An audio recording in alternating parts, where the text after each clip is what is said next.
मी चाललो वावरामध्ये, तर पाणी पडत आहे. सुमिता जाऊन आहे वावरामध्ये निंदणी करायसाठी. आता कसं आहे भावांनो, हे बाया माया सापडत नाही, तर वावर आमचं खराब होऊ नये. कसं आहे, लहानची शेती असली तर लोक बाया यायला पाहत नाही. आमचं खतही द्यायचं आहे, निंदणे व्हायचं आहे. तर सुमिता एकटीच गेली, पाण्यात गेली. पाण्या गेली तेव्हा त्याच्या पहिले पाणी चालूच होता, आणि आता पाणी चालूच आहे चांगला. तिला आता दव लागत नसेल का, तिला थंडी वाजत नसेल का एवढं पाणी पडत आहे. म्हणून चिंता वाटायला लागली. आता आम्हीच घरी आहोत, आम्हाला थंडी लागायला लागली. तिला थंडी लागत नसेल का, म्हणून मी आता जाऊन पाहता म्हणलं. तिला जातो, चल म्हणतो घराकडं म्हणतो. तिथं कवळी थांबते म्हणतो, नाही तर नाही म्हणतो. निंदन बुडन तर बुडन म्हणतो, का करत नाही म्हणतो. आता मग या भावनेतून आता मी चाललो आता रानामध्ये. आता सभोवताली हे असं वातावरण आहे. तिने छत्री नाही नेली नियममधलं, पण कुठं छत्री नियममधले काम करता करता कुठं छत्री वापरता येते म्हणे, तशीच गेली ती. चाललो आता मी सभोवताली. हे बघा, हे असं वातावरण आहे. आणि पुन्हा आता चांगला पाणी वाढला पाय, असं वातावरण सभोवताली आहे. जातो आता पुढे मी, आता पाहू. आता आम्ही तणनाशक फवारलं होतं. आम्हाला का वाटलं तणनाशक फवारलं तर कचरा मरते म्हणलं, मग निंदणी करायचं काही काम नाही म्हणलं. पण ते कसं आहे, फवारून सुद्धा ते काही फायदा झालाच नाही. आमचं तण गेलंच नाही, उलट कपाशीची वाढ थांबली आणि काही नाही झाला फायदा. अशा वेळी सुमित्रा मग दुसऱ्या कामाला गेली, पण हे लोक काही आले नाही आमच्या कामाला. मग आता स्वतः सुमित्रा एकटी जायला लागली. आता पाणी राव पावसाळ्यामध्ये का करत ना, मग एकटीच गेली आता सुमित्रा. आता जातो, आता पाहतो, आता तिला घेऊन येतो आता घराकडे. आता दाखवतो आता. मग आता तर जमते का, आता कसं वातावरण आहे इकडे. पाण्याचंही काही समजून नाही राहिलं. कसं आहे, 15-15, 20-20 दिवस पाणी नाही येत, आणि मग कपाशा खराब होते. आणि लागल्या पाणी तर 100 लागते, आणि नाही आलं पाणी तर 100 जाते. माल खराब होते पाण्याअभावी. आणि आला पाणी तर पक्काच मग 100 10-12 दिवस 15 दिवस जात नाही. अशी आता कंडिशन राहते आता शेतकऱ्याची. बघा, अनेक दिवसाची उघाड होती, त्यामुळे रस्त्यात काही चिखल होत नाही. त्यामुळे जाली काही तरतण्यात आला मला रस्त्यानं.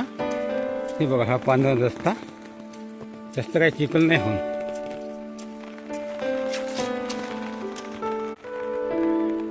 हे बघा, इकडे बाया खत देत आहे. कसा पाणी असला पाऊस असला कामं धामं करावंच लागते शेतकरी लोकांनी. जातो आता भावांना मी. आता शेतामध्ये आलो, पण सुमित्राचा पत्ता नाही. तर मामा सांगे तिथं, तो मामा सांगे त्या भावाला गेली म्हणताय का नाही. त्या बाया सांगे आत्ता घराकडे गेली म्हणे आत्ताच. ही इकडून गेली असेल, इकडून जाते ना. आणि मी आलो इकडून, मी त्याला न्यासाठी आलो होतो.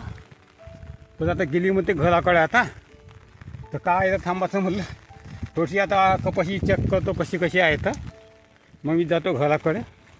बघा, कचऱ्याला काही कमतरताच नाही. कम कचरा आहे आपल्या वावरामध्ये. आता कसं करायचं, यावर्षी खराब कंडिशन आहे. आता यावर्षी भावना, आता दुनियाचा पलीकडला गचाटा, पैसे कमतो. आता गेल्या वर्षी नाही का ते दुष्काळ पडला, पैशाची कमतरता पडली, बकऱ्या मिल्या असतं, हे लई नुकसान झाले आमच्या. त्यामुळे आता पैशाची कमतरता राहतेच. तर ते आता यावर्षी असा गचाटा होऊ नये. का निंदाचं कसं करा लोकांना काय वाटते, पैसे देत नाही म्हणते का माहीत नाही.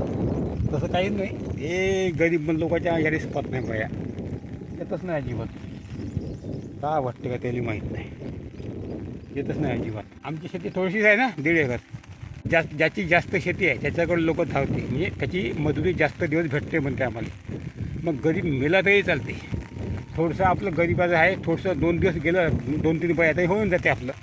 पण तसं नाही, गरीबाचं निपटवून द्यावं पा, मग श्रीमंताच्या जावं पा, असं लोकांना नाही पडतं. गरीब मेला तरी चालते, पण श्रीमंत वाचला पाहिजे, अशी कंडिशन आहे गावातल्या लोकांची. आत्ताच मी चेक करून पाहिलं, आमच्या कपाशीवर रोगसुद्धा आहे. कारण या गचाटा आहे ना, गचाटा असला तर रोग जास्त जोर मारते. आता मला पुन्हा कपाशीवर फवारणी करावीच लागते. नाही करत आता का करा फवारणी. लोकांचे खतं मतं देऊ नये. आमचं खत नाही, निंदन नाही, काही नाही. कळून नाही राहिलं कसं कसं का करावं तर समजून नाही राहिलं आम्हाला.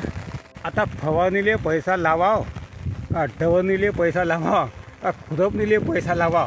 पैसा कुठं लावा, खता मुतायला लावा का काले लावा, पैसा कुठं लावा ही कंडिशन आहे आणि प्रश्न समोर उभे आहे. आता तुम्ही मला सांगा शेतकऱ्याचं जीवन हे किती खराब राहते. तुम्ही जास्तीत जास्त लाईक करा आमच्या शेतकरी जीवनाले. कमेंट करून सांगा कसा वाटला. तर तुमची एक कमेंट म्हणजे आमच्यासाठी मोटिवेशन असते. करा एक कमेंट आणि एक लाईक अवश्य करा. वाटल्यास करा शेअर. ज्याला आवडते अशी व्हिडिओ त्याला. आणि असेच आमचे जीवन पाहण्यासाठी सबस्क्राईब करून ठेवा, बेल आयकॉन दाबून ठेवा. पाहत जावा आमचे गावाकडचे जीवन. नमस्कार.